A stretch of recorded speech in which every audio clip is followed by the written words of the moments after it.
Una de las cosas que decían, que dicen nosotros cuando hablamos con la gente, dice que tiene que sufrir otra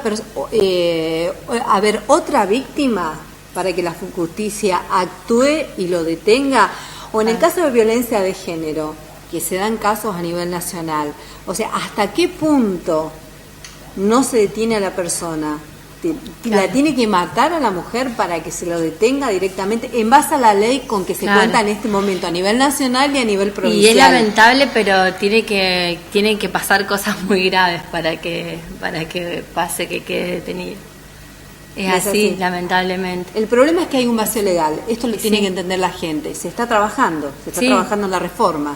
Esto se está teniendo en cuenta según la información que ustedes tienen. Es por lo que luchamos todos los días y lo que uno quiere llegar es a darle esa respuesta que necesitan. O sea que si se siguen dando casos como el que conocimos en las últimas horas o de violencia de género, siempre el accionar frente a un pedido de prisión preventiva por parte de los fiscales va a ser por parte del juez, dejarlo en libertad hasta que termine la investigación. Y sí, sinceramente a veces no les queda otro camino en más que ese. General, sí, ¿no? Y sí, generalmente sí.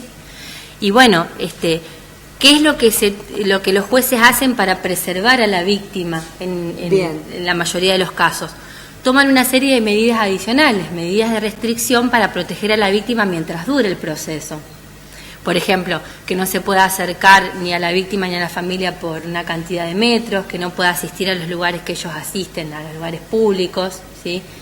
Que se suspendan las visitas con los menores.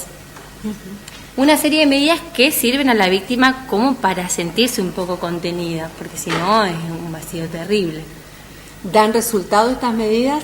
A veces que están trabajando en a este veces tipo de sí y a problemáticas. veces no. Hay muchos casos en los que sirve y otros casos en los que no son efectivas. Pero eso también depende mucho de la ayuda de la gente, de la contención de la familia, de los vecinos, que denuncien si vieron a la persona cerca, que está merodeando la casa de la víctima, porque entonces ahí, ante la menor denuncia, y bueno, ahí se aplica, porque una persona que está, que no le dictan preventiva, no significa que pueda hacer lo que quiere, ¿sí? Si a determinada persona que violentó a su ex mujer, ¿sí? Le dicen que no puede acercarse a 100 metros de donde está la víctima y se acerca, la víctima hace la denuncia a la policía y la persona queda detenida. Entonces sí, se trata de cumplir y se trata de que uno sea responsable y que denuncie cuando pasan esos hechos, ¿sí? Entonces uno siempre trata de buscar ayuda en los amigos, en la familia, en las instituciones, para que estos hechos no ocurran. Decíamos que estábamos con Florencia Beutel, que es psicóloga social, y una de las consultas, nosotros hoy veíamos el malestar que causó la puesta en libertad de esta persona que estaba imputada, pero uno piensa cómo se trabaja con la víctima y cómo se trabaja con la familia, porque la víctima sufre mucho y la familia también, y muchas veces no se sabe enfrentar. ¿Cuáles son las recomendaciones? ¿Cómo trabajan ustedes este tipo de hechos? Lo principal, retomando un poco lo que decía Jorgelina, es que la violencia, el hecho de la acción violenta, el abuso, es el problema. Pero antes seguramente hubo millones de señales sobre eso. En el abuso por un lado, en la violencia por el otro, distintos. Por eso es tan importante que se cumplan las medidas de restricción, que tengan en cuenta, que se escuchen a las víctimas, porque se puede evitar. Porque un menor abusado, siempre hay algún indicio que se lo puede, si con la contención familiar, hablando, preguntando, se lo puede detectar antes de que llegue a mayores. Después lo principal, obvio, es la atención psicológica, lo principal, tratando de no caer en la revictimización. Y eso es muy importante también. Para una víctima es difícil, muy difícil, mucho más si es menor, contar 20 veces lo que le pasó. Claro, perdón, yo no quería especificar, o sea, puntualizar en un hecho, pero me lleva a lo que está diciendo. Hoy cuando hablábamos con quien decía, soy la abuela del corazón y tengo a cargo a la nena, dice, la nena nos pidió ayuda, nos contó lo que pasó y resulta que buscamos a la justicia no nos da una respuesta, ¿y cómo seguimos nosotros? Eso es lo más difícil, la impotencia que uno siente, porque estos son procesos siempre muy largos, muy dolorosos. Respuesta, más que acercarse, por ejemplo, a un grupo como nosotras, inmediata, no hay.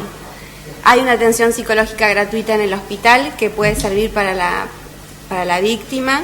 Puede pedirlo a la familia también, pero eso no está estipulado en ningún lado. Siempre la familia queda en un segundo plano cuando tendría que estar en un primer plano. Claro, porque totalmente. Es el lugar de contención. Uno piensa es el lugar de contención de la víctima. Porque además el problema no es solo de la víctima, ya pasa a ser un problema del grupo familiar, digamos, que lo tienen que abordar todos. Prepararse todos para cómo enfrentarse.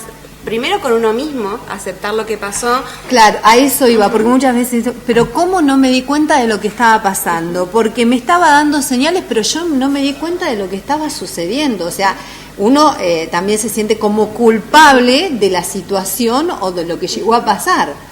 Por eso, ¿cómo es que se está trabajando y qué se puede hacer, no? No, las respuestas no están. Lo único que yo pienso que se puede hacer es comprometernos entre todos. Es lo único que se puede hacer. Como decía Jorgelina, si conocemos, basta de cerrar la ventana y hacernos los que no escuchamos nada. Si escuchamos un grito, si escuchamos un comentario, bueno, si hay este vacío legal, que haya relleno social. Claro. Por lo menos. Sobre todo pedimos que las víctimas se animen, porque no es necesario llegar a los extremos. Como dice Florencia, la mayoría de los casos, por no decir el 100%, hay indicios y siempre hay maltratos que no se denuncian hasta que se llega al extremo. Entonces, ante la menor duda, bueno, charlarlo con una amiga, con tu familia y después denunciar.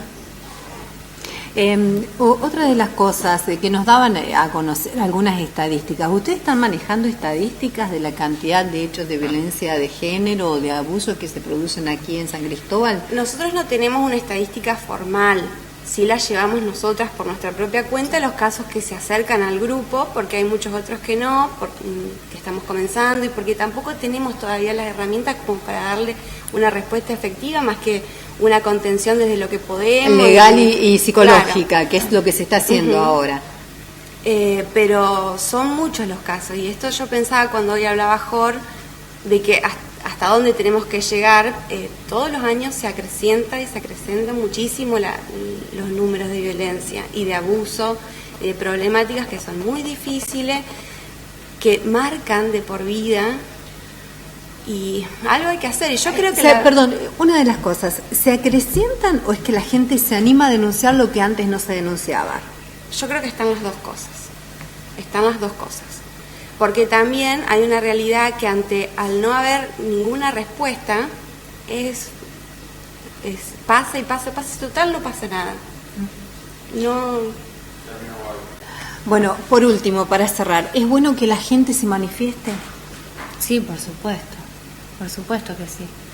Siempre es bueno hablar las cosas y no esconder, como ella dice, no cerrar la ventana. Hay que salir y hay que lucharla, es así. Yo también pienso que es importante que la gente se movilice, pero es importante también que el día a día, más allá de una marcha que se pueda organizar concretamente y que es importante porque es un hecho social, pero también es importante en el día a día que se acerque al grupo, que pueda brindar una ayuda, que se acerque a un vecino, que se acerque, aunque sea con la presencia misma, con el poder estar nada más.